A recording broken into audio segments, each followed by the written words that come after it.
So welcome to this week's colloquium in the School of Astrophysics. We are glad to have Professor Charan Mondal from the SNGO Center as our speaker today. Professor Mondal is undergrad from Narendrapur Ramakrishna Mission College, and then his master's from IIT Kharagpur. Then he went to Indian Institute of Astrophysics in Bengaluru to work on his PhD thesis, where he worked with Professor Anupuri Subramanian, who is the current director of IIA. And then after finishing his PhD, he continued at IA for a little bit, and then he went to IUCA as a postdoc, where he stayed for 3 years, and then he was in Academia Sinica, postdoc at Academia Sinica for another year before coming back and joining SNGO as a faculty member. Professor Mondal has been a long-term friend of the department. When we were doing UBIT, that AstroSat UBIT data analysis for one of our PhD students' paper, Vinanda's paper, Origin was working on some of the UBIT analysis, and I actually met Charan in IUCA and realized that he is an expert on UBIT data analysis, partly because UBIT was partly developed, and particularly the Galaxies study with UBIT was, a lot of people were doing that in IIA. So Charan was very knowledgeable about that, and he helped us with that analysis. And he also came and gave an informal talk at the time, but now he has come back to give a talk as a faculty member. So welcome, Charan. In Charan, we have made a huge mistake. I mean, huge error by not acknowledging him in the paper. I was just asking what is it we acknowledge him. No, it's not so sorry. Oh, no problem. I prefer to acknowledge him for doing Okay, is it working? Yeah, I think, can you hear me? Oh, okay, fine. First of all, thanks, Professor Ritaman, for the invitation, Chatterjee, and also Shomodip.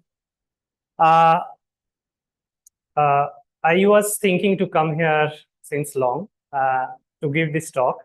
I came to SNGO last September, and yeah, it's almost 7 months. So I thought I would have come here before, but yeah, it's a great pleasure to be here. And I've been seeing a lot of interesting works and many students who are interested in astrophysics working here. So this is just a starting for me, collaborating with Residency School of Astrophysics, and I look forward to much more interaction and talks in the future. So as Professor Chatterjee said, like I have been working with AstroSat UVIT a lot. So today I will tell some stories of whatever I have been doing since I got involved with AstroSat, and maybe some part which I would not be able to share today. I'll definitely come back in another opportunity. So mainly I work on galaxies, and they have two different regimes in terms of redshifts. One is galaxies which are near to us, and one is which are far away from us. So if you see this diagram, this is the cosmic star formation rate density peaked around cosmic noon, and we see that it's a decline on either ends. Now, initially, I started working on galaxies which are very near to us, try to understand questions like what drives star formation in galaxies even at this time of the universe, when the universe has evolved so much, but we see vigorous star formation in many galaxies. So how this can sustain star formation, and what kind of internal mechanism can help to induce star formation, point star formation, and all this. Later on, I became more interested on the higher redshift part. Today, by high redshift, we know like JWST has pushed the limit beyond 10. So in my case, high redshift is not beyond 10. I started around 0.5 and slowly moving, reached so far at 3 now. So I will be moving further out in redshifts. For this talk, I'll be mainly talking about this higher redshift galaxies, and another talk, if I come back here, I will focus on this part. So I'll introduce about the deep field and then talk about how AstroSat deep field observation was planned and taken. And in two parts, I'll first focus on interstellar dust, particularly polycyclic aromatic hydrocarbon dust, and then finally end my talk with Lyman continuum leakers, which is one of the most interesting thing AstroSat has contributed in this field. Now, let's start with a very basic idea of deep. So when I say deep, we normally connect to something, and I'm trying to connect it with something like deep under the water. So we know this depth, and there are different names. Just from the depth, we know how the living lives in different depth changes and all other properties of the water and other living organisms there. Now, in astronomy, we also use this term deep, but in a different sense. So when we see the universe history, starting from the Big Bang to the present day, the parameter which is mainly changing here is time. So from t equals to 0, let's say we start from somewhere, and then today we are here around 13.6 billion years. So by deep, I mean from here to go backwards, so more deeper in the time. Now, how to understand this in more realistic terms, like how do you probe this deep universe back in time? So by deep, I mean back in time. Now, that simply means reaching larger distance. When you go to larger distance, you basically sample lower flux levels, 1 by d square proportional. So when you're sampling lower flux level, you need to improve your signal to noise ratio. And how you can do that? Signal to noise ratio is actually related to this exposure time and the flux which the source is contributing. Now, if I, for the time being, ignore this term B, which is contributed from the background, this signal to noise is proportional to root over S and root over T. So one way to increase the signal to noise ratio is you make your exposure time large, and another possibility is you make a larger telescope, so you collect a large amount of photons from the same source. Basically, you make a bigger bucket, you're collecting photons. So the other part of this story is when we are going to higher redshifts, we also have to consider we are moving in terms of wavelength. So redshift is basically connected with this equation, and whatever we are observing is lambda observed. So if you simply consider this, going deep in time means we have to move in radar in the observed band, higher redshifts. So if I combine these two, when you are planning to observe distant faint galaxies, you basically have to build telescopes which are large and operating in the radar wavelength. And that is why JWST is actually breaking a lot of records, because it's a very large telescope, very highly sensitive, and working in the infrared range, which is necessary to probe the higher redshifts.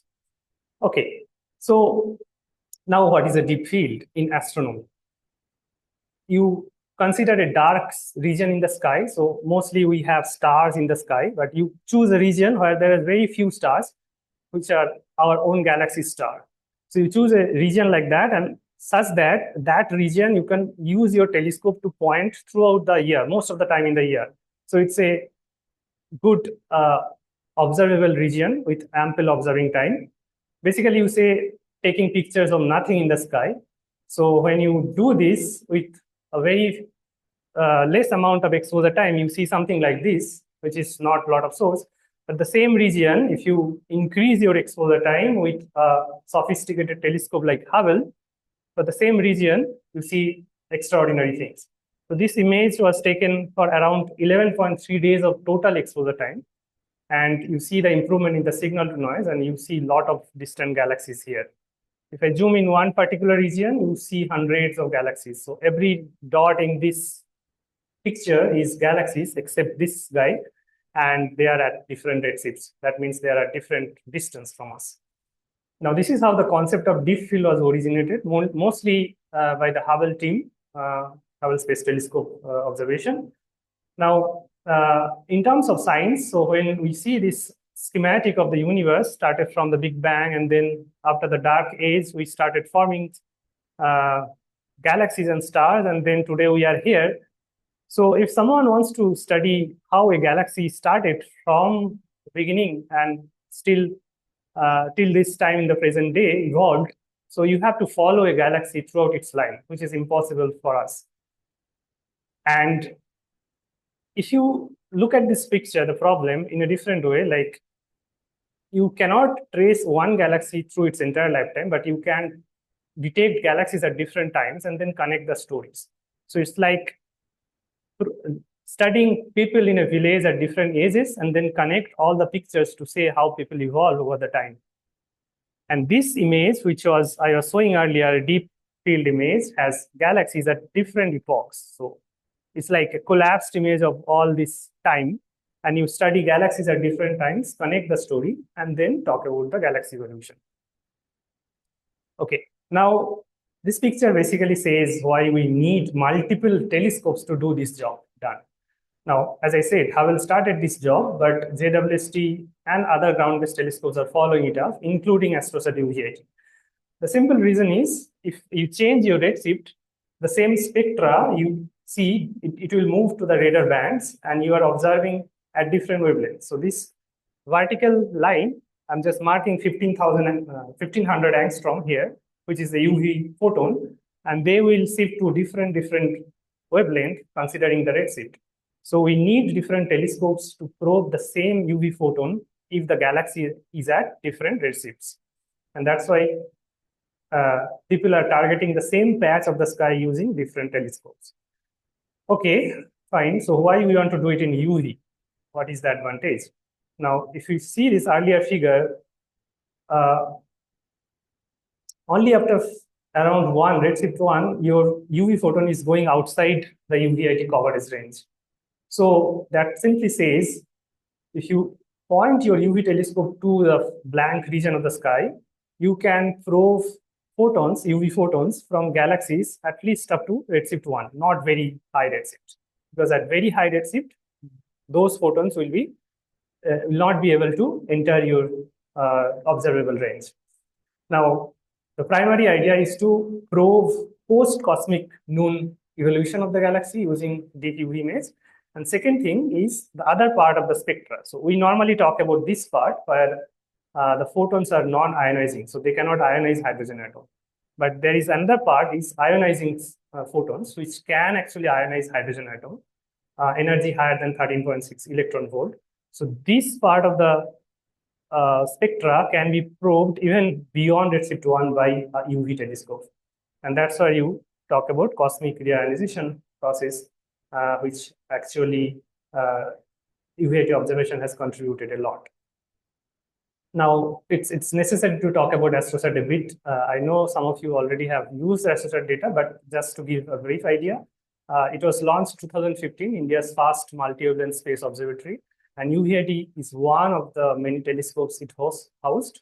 So you see there are multiple X-ray telescopes and one UV telescope, basically pair of UV telescope, one observing in the far UV, another in the near UV and visible band. So what are the advantages? Yeah, first time, it is an UV space telescope which offered multiple filters, even within FUV and near UV channel. It also offered a better angular resolution of 1.2 arcsecond than the previous space mission, UV space mission Galaxy, and you can simply see the difference here, 3 times improvement. So with this improvement, one can actually detect fainter galaxies with better signal to noise ratio, and that's what UV-80 has helped. Now, the campaign of AstroSat UV deep field actually started around 2016 by Professor Kanak Saha in Ayuka. I was still doing my PhD that time, so working mostly on the nearby galaxies using UV-IT data in IIA. Now, today I'll be mainly talking about when I got involved with this team, whatever we have been doing. So it's like past 2022 when I started observing this deep field using UV-80. And you can see the names here. So these are names of different patches in the sky. And they are so famous, people have targeted with their own telescopes. Even JWST has already completed all these observations by this time. So this is one of the images taken by our own telescope, UV-80. And you can see every dot in this picture is actually distant galaxies. And with the sensitivity UVIT offers, we could reach a very good signal to noise for redshift 1 galaxies, like faint galaxies like this. Okay, so what we do after observing this kind of deep patches, first we sample the background. I said you, so there is a B term which we ignored, but that's a very important thing. So we sample the background whenever we observe any part of the sky, and that will decide our signal to noise ratio.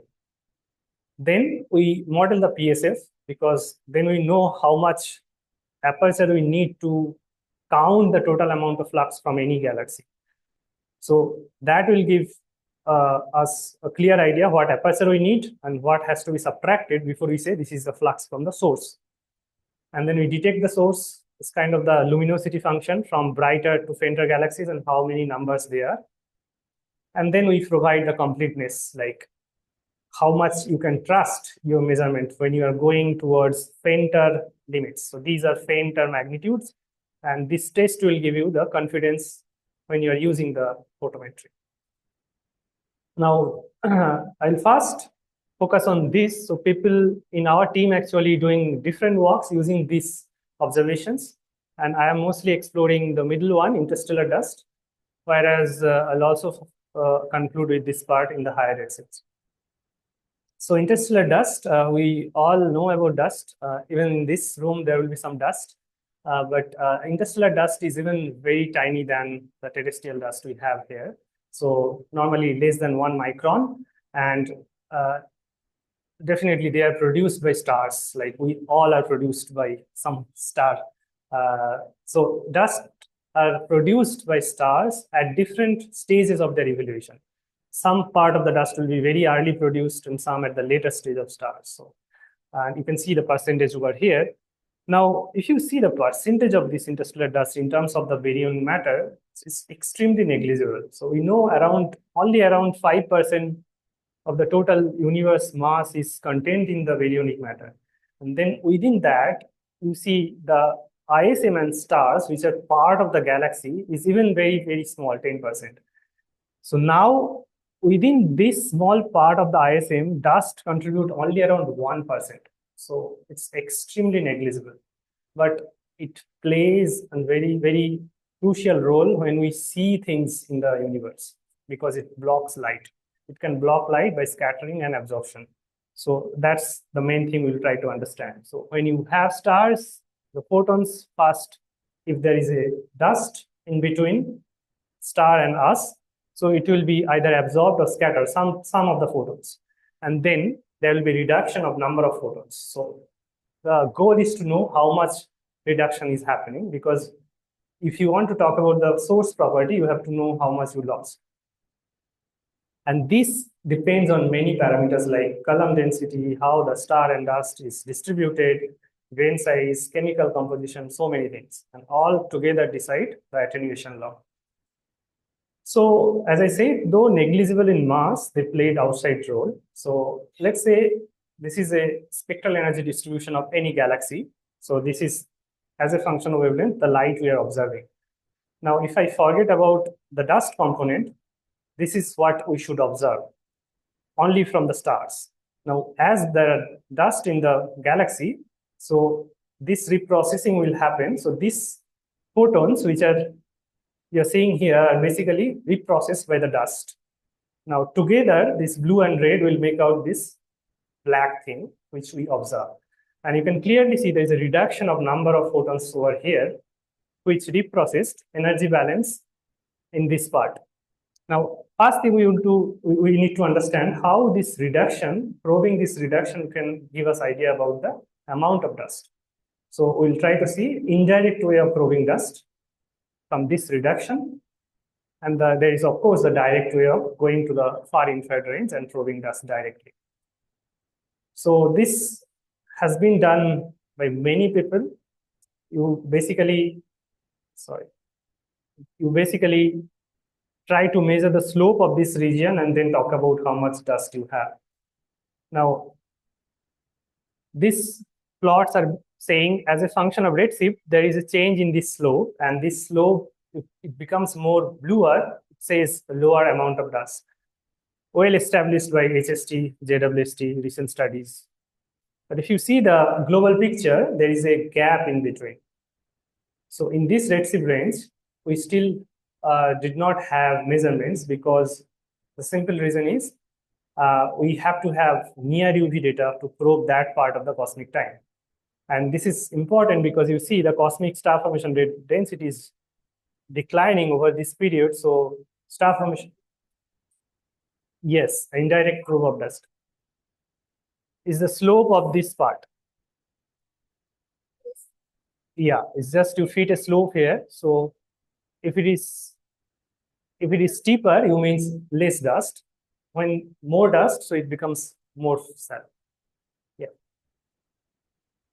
So we tried our UV deep observation to probe this part of the cosmic moon. So prior to doing this, we had one question, like whether the dust is continuously enriched in these galaxies even in this time.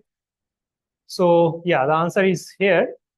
Around 465 galaxies, and you have the single point. This is the 1 sigma scatter of the dust. And if you connect these points, you see from very early in the universe to the present day, there is a continuous enrichment of dust over the time. So, yes.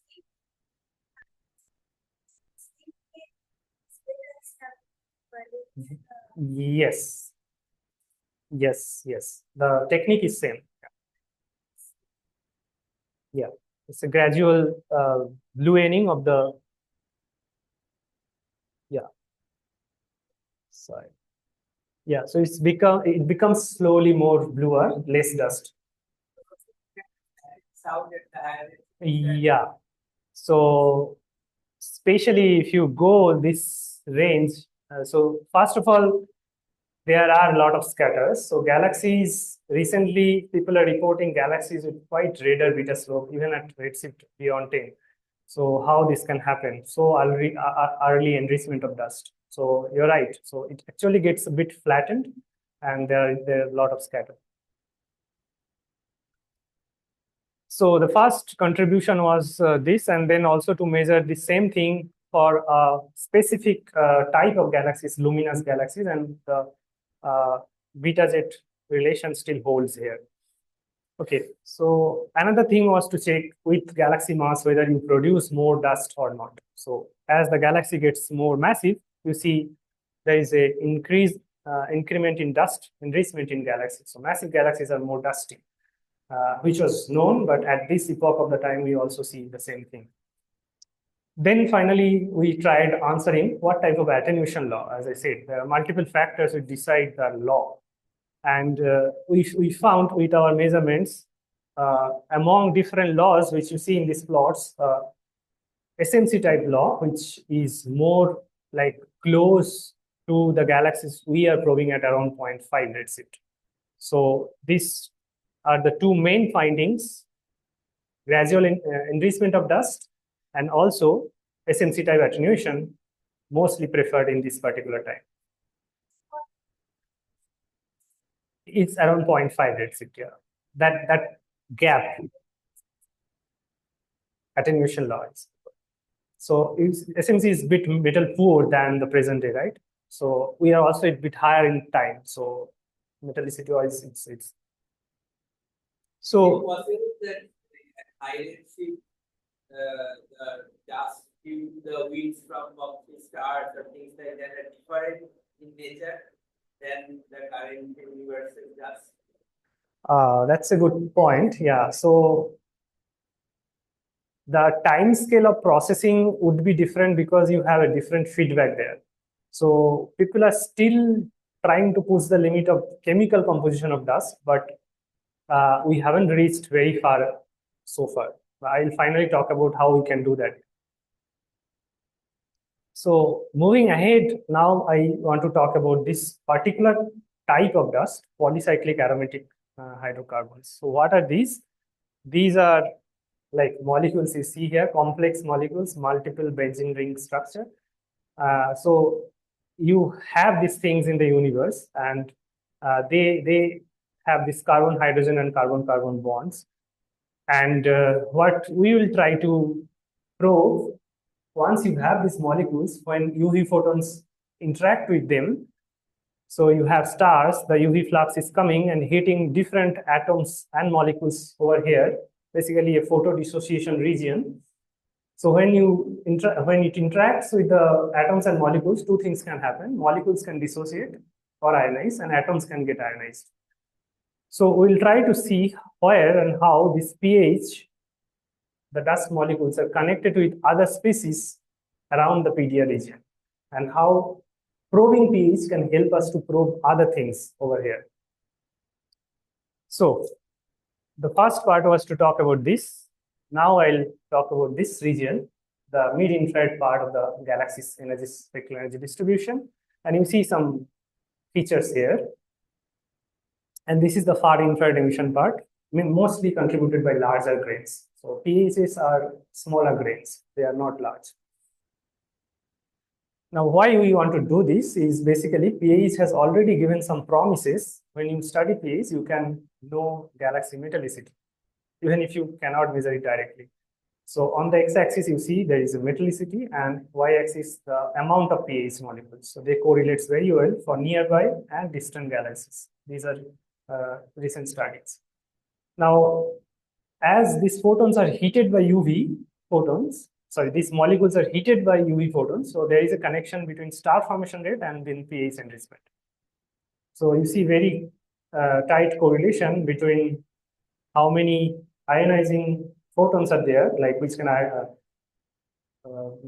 UV photons are there, which is a indirect probe from the H alpha, and then the pH luminosity.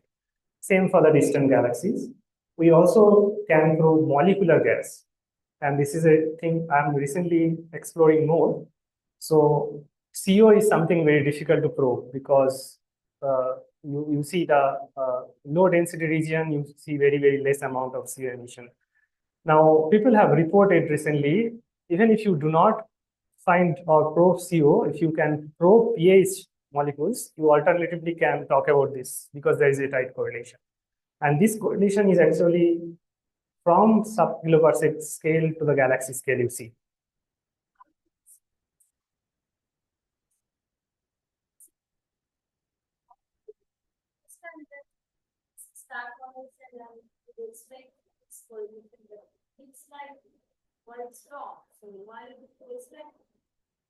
Yeah, that's a good point. So because in the PDA region, when you are close to the young stars which are forming, so they are forming from the molecular gas, and these young stars will generate the UV photons, which will already, which can actually excite the dust molecules which are already produced. So as they are very, very co-spatial in the ISM, very close region, molecules, CO molecules, H2 molecules, and pH molecules. So their heating is very much related to how much molecules you have in that region. So it's like the scale you are probing has the property where pHs, H2 and CO are actually co-spatial. So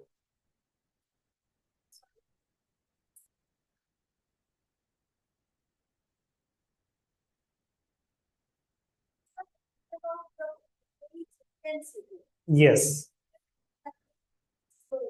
Yes.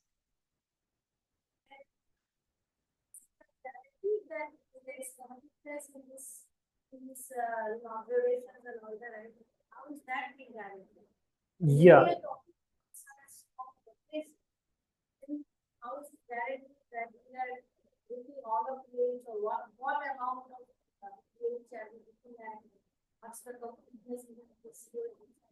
Right, you're right. So it's a good point. So in terms of the correlation, this is one of the tightest correlation to probe CO indirectly. Now, what scale and what amount of what is the completeness here? So they have reported at smaller scales, like 1 kiloparsec within a galaxy will result. This is the correlation on the left. Even for integrated throughout the galaxy, you see the right one. So from sub-kiloparsec to the galaxy scale, this correlation actually is showing very, very tight nature. And as I said, like the existence of molecular hydrogen and CO in the around the PDA region, where pHs are also there, is one reason why we can use this. Yeah, on the left, these are resolved galaxies. On the right, you have just total amount of, yeah.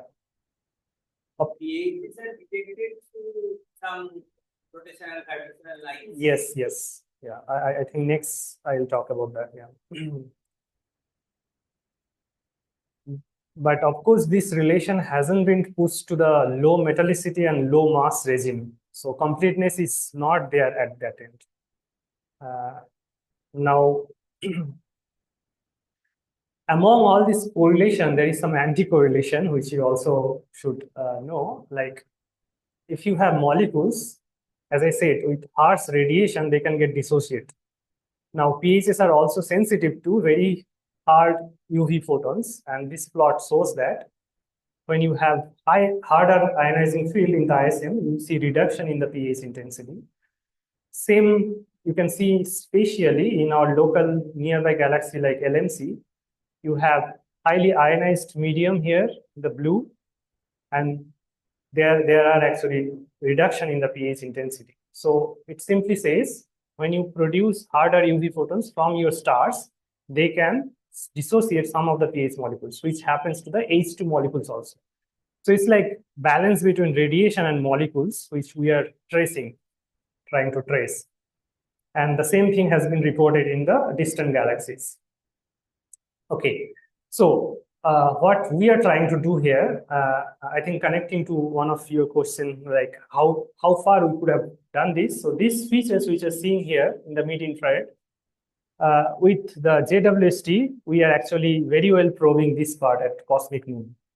People have also studied a lot at Z0, present day.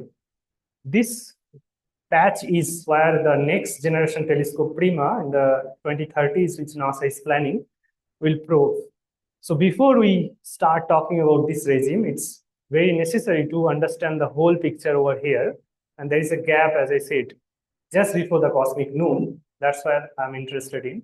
I'm trying to connect the picture in the cosmic noon and the present day, and then we move forward over here. So the two primary questions I asked, like what drives pH enrichment in galaxies at this particular redshift, and the role of stellar radiation in controlling pH excitation. How we are doing it? We have a galaxy, let's say, and it emits at different bands. So when you probe this part, you probe the amount of UV photons from the star, which excites the pH. To produce these features, these are basically vibrational excitation of pH molecules, carbon, hydrogen, and carbon-carbon bonds. So when they de-excite, they emit these the photons in the mid-infrared bands. And these are basically vibrational molecular bands. And now we have all these different archival observation from HST, JWST, and we are including our AstroSat UV data only to probe here. So now we have a complete picture. And finally, we have this Muse data where you can probe the hardness of the ionizing field, which I talked in the last slide. So this is the one of the deep patch which I started with, and all this public and the AstroSat UV data we are using here. Now we do not have a spectra, but we are talking about something spectral, right? These features which you see here are the vibrational transition of different carbon, hydrogen, and carbon-carbon bonds. Now, if you do not have a spectra, how even you can do or probe these features? Okay, so if you have photometry, so which basically gives you flux within a particular wavelength range. So let's say this is one band. I don't know how much clear it is here. So from here to here, you have this real observation for one galaxy. You use another filter, so move here, you see a different picture. You move further here, you see. So once you choose filters continuously from one range to another range, you know which part of the spectra you're probing, and you can clearly see the difference in the galaxy emission. So even if you do not have a spectra, you basically can probe the features which you're seeing in the spectra, right? So this is a photometric approach to probe the spectra. Now, this is what we are doing here. So we took a galaxy at 0.65 redshift, which very well suited with this position of the filters. And when you know the position of the filters after your redshift, you basically can define a parameter where one filter will probe your spectral feature and other filter will probe your continuum. So this continuum here and this filter will probe the emission over here. And with this combination, we first tested with a synthetic model spectra how much sensitivity we have. And you see between 0.5 to 0.8, we are very sensitive to do this. Outside this, the filters will just move randomly outside this range. So, okay, we can do it. And this is our sample, 225 galaxies, UV detected, and around 40 galaxies which are not detected UV, but still there. So we are talking about all of them. So the first question I want to ask, what drives pH enrichment? The first question. Now, galaxies has different properties like mass, metallicity, size, star formation rate, different things. Now, among different parameters, what we see here, the stellar mass of a galaxy on the x-axis, and on the y-axis is that parameter which we define. Basically, that says how strong your pH emission, and from strength of your pH emission, you connect to the amount of pH in the galaxy. So this is a very clean correlation. Ignore this point I'll talk about here. So you see a very good correlation for galaxies which are star forming. These colors, the redder galaxies are basically galaxies which has very less star formation rate. We normally say quenched or quiescent galaxies, and they do not follow this correlation. So massive quiescent galaxies show lower pH mass, whereas the star forming galaxy, they show a very tight correlation with stellar mass. So probably stellar mass is one of the most fundamental parameter to decide how much pH molecules you will produce in galaxy. So more massive galaxy, more pH enrichment because you have more stars. But these are interesting objects. They are massive. Only thing is that they do not have stars forming. So you see a reduction. Now, even if you have pH, you have to excite them to see the emission, right? So something is going on here. Either the pHs are recently destroyed because the galaxy also quenched recently. So some mechanism can quench the galaxy as well as destroy the pH molecules, or they are not just excited, they are still there. So yeah, I should have talked about earlier. You see,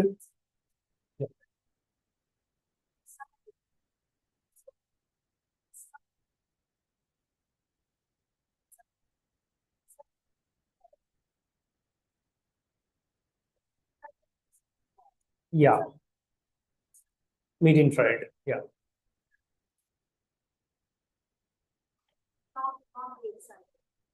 So excitation of dust actually happens in two ways. UV photons. For smaller dust particle like pH, there is a stochastic heating process. So one photon heat one molecules, and there can be direct excitation of the electronic state. And when it gets to the ground state, that process will also de-excite the vibrational stage of the molecules. So it's simply UV photons. But if you have a large molecules which mostly emit thermally, like you heat them, reach a temperature, and then they emit like black body. So that is possible. But when you have small like pHs, you have to have UV photons. This is a stochastic process.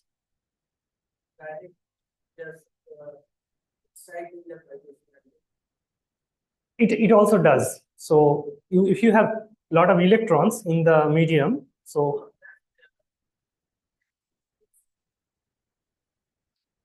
yeah.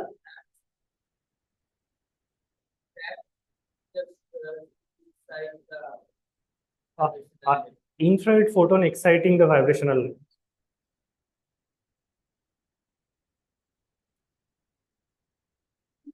Just said that this is UV photon. Yeah, yeah. And to cascade, you have the Right. Yeah.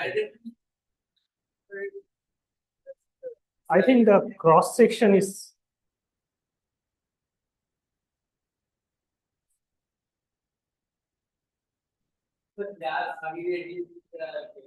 I think the other reason is the cross section. So size of the particles and the photons wavelength will definitely play a key role. UV photons can interact because they have comparable wavelength and the size is comparable, but infrared photons, micron size particles.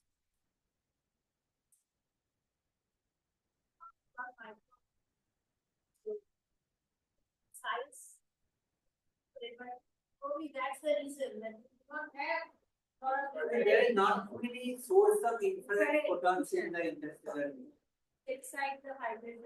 All the infrared things that we see are either infrared means of like stars or just dust. Yeah, true. But normally infrared photons we know, like we observe galactic center in infrared because those photons do not interact with the dust. We can escape the dust, right? So interaction is also something. Even if you have infrared photons, they don't interact with the dust because of the wavelength. Because optical and UV are more extincted because they interact more. Yeah. So within our samples, we also see this correlation with the UV magnitude. Like more UV photons you have more pH excitation. And this part of the wavelength is also very unique because we are actually going to the range where this Lyman-Warner photons bands where hydrogen can be efficiently dissociated. And we see even those photons correlate with the pH strength. So they are probably not dissociating very, very efficiently, still heating. Now, the next part is to probe the hardness. Even if you have a lot of UV photons, what is the hardness of the spectra? And that we can do by something called line ratio. Oxygen 3 to oxygen 2 or sulfur 3 to 2. If you can measure this ratio, the higher value of this ratio basically says your ISM is highly ionized. And you see there is a reduction, anti-correlation between pH strength and the hardness of the ISM. That simply says if you have harder ionizing radiation in the ISM, those photons can effectively destroy many of the pH molecules.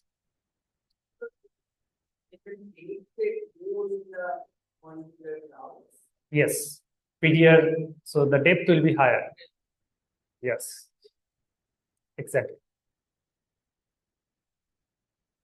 And finally, this is the most, like I'll say, when you move higher and higher in redshift, measuring metallicity is, becomes very difficult.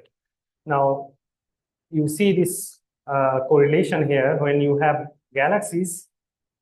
You cannot measure metallicity. You can probe pH and talk about how much metal they have. So we also see this correlation with the gas-phase metallicity. So to conclude this part, I don't know how much time I have.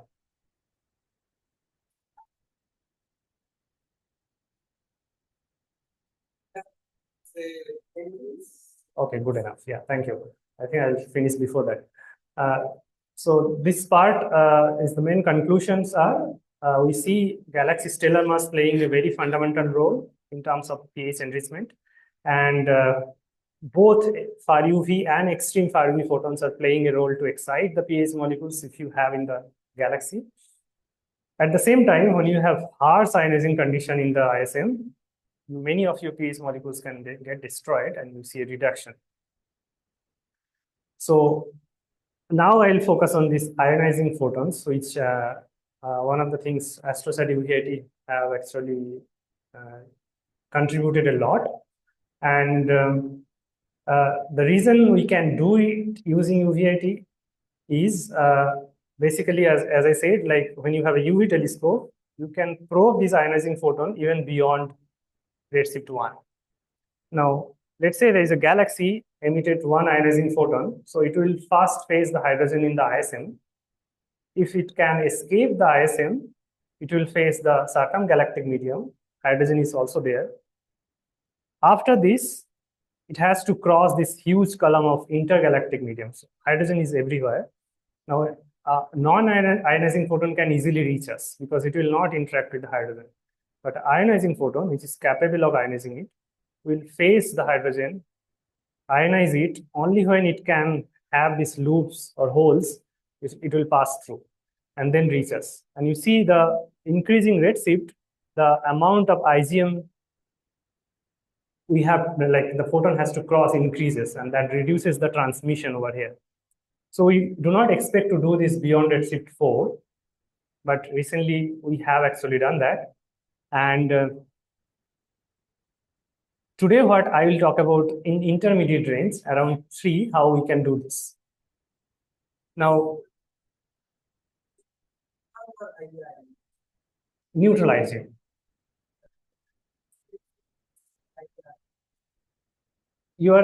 So when the reionization process is completed, you basically see like a transparent universe, which you say. Yeah. So, okay, maybe I'll.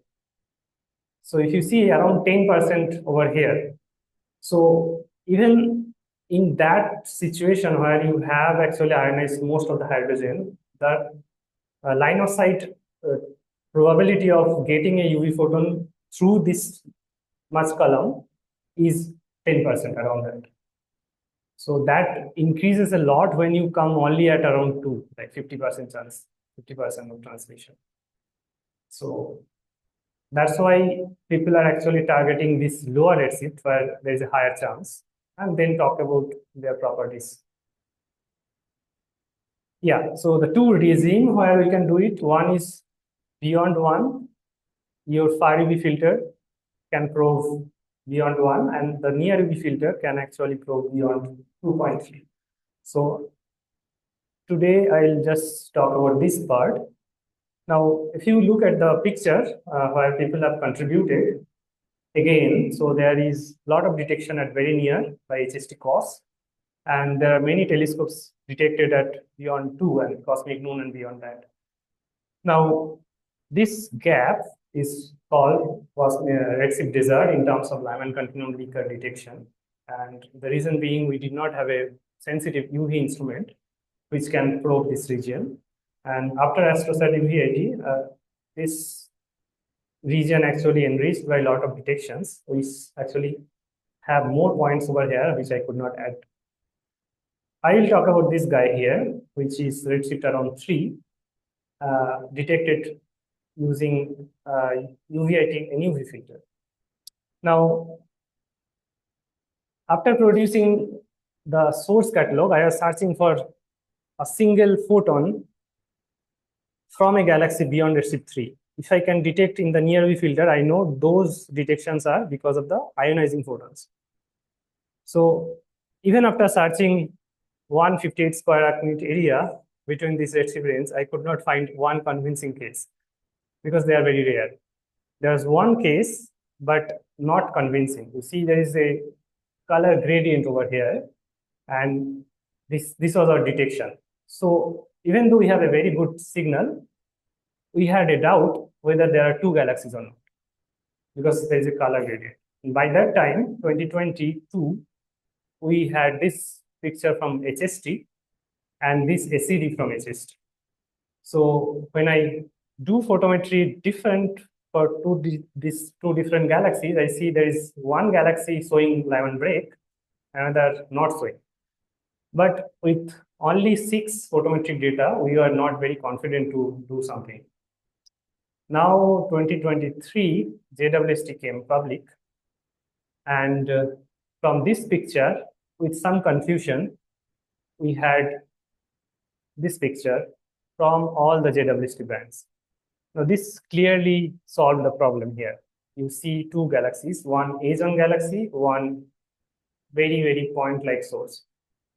Now, you increase your photometric baseline.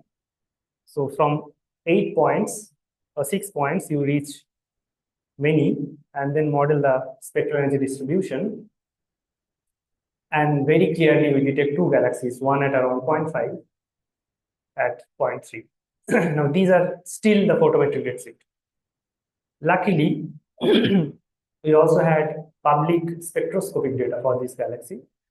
And the most interesting thing happens is a detection of a line which changed our full plan of the work. Like, even though we are confused whether it's a Lyman Continuum leaker or not, we were expecting, if you have a galaxy producing a lot of Lyman Continuum photons, it has to has some spectroscopic signature. Now, helium-21640 is a line which can only be produced by photons, which is higher than 54.4 electron volts.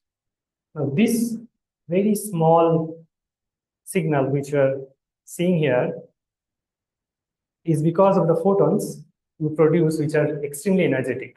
And we have a handful of helium-21640 emitting galaxies detected, and the reasons they can produce these are POP3, AGN, massive ultralight. So there are many possibilities. Now, our idea was to cancel out which are not the possibilities and then talk about, okay, which are the possible things for this galaxy. Now, we first characterize the line profile, and from there we can exclude the possibility of AGN, because AGN will show broader line and our line was narrower over here. So definitely not AGN. And this is a diagram which helps us to answer whether it can be POP3 stars. And Redshift 3, you cannot talk about POP3 stars. It's very, very unrealistic. But there are some studies actually hinting there can be pockets of POP3 stars still forming late in this time. And this is one of the possibilities we still have from this measurement. The other possibilities which we could not confirm is extra-binaries, cooling of infalling pristine gas, which at Redshift 3 is still possible. Now, so we kind of know potential regions of this helium-2 emission. Now, can this galaxy be a leaker, which we are primarily interested in, right, in the beginning? Now, to do that, we dig into the public JWST spectra, and you have all these optical lines. So when you combine all your measurements, what you get, the galaxy is low mass, have high star formation rate density, metal poor, low dust, highly ionized ISM, density bounded ionization. All this supports the properties of Lyman Continuum leaking galaxies. So even we cannot confirm the signal which we see is coming from which galaxy, which is near one or the farther one. We see the farthest galaxy satisfy most of the criteria to be a Lyman Continuum leaker. So this kind of solves the problem mostly, and we can conclude discovery of low mass metal poor helium-2 emitting galaxy, which is a potential Lyman Continuum leaker. So there can be a link between helium-2 ionization and the leaking of Lyman Continuum photons, which is not explored so far. So definitely this inspired us to probe more and more in this line with similar detection. And I'll just conclude by saying there are a lot of deep field observations AstroSat UVAT has taken, and our team members are working, and you are welcome to join. So for any of these fields, if you are interested to work for any kind of science, please talk to me now or anytime later. Thanks all of you for coming today, and I'll stop here. Okay. I should also mention that for discovery of the Lyman leaking galaxy at a higher redshift, Dr. Konab Shah, who was the PI of that proposal and observation, got the Shanti Swarup Bhatnagar Award, considered one of the top science awards. So all these, I guess, Chayan and any other scientists who worked on, they together worked on this. They required a lot of analysis of data. Okay, questions? Everything was so clear. So I have a general question about, I did my PhD in a department where there are several people who were severely interested in star formation. So I've been hearing about PAHs for the last 23 years. But what can PAHs do that carbon monoxide or ammonia cannot? I mean, what can pH give you? Because it seems from what you said that pHs are like an unreliable detector of star formation, because they are good until it's a little bit star formation, but if there's a lot of UV, then they get dissociated. So, so what are they giving you that is so special? Yeah, it's a very, very interesting question actually. So I think the first point I will say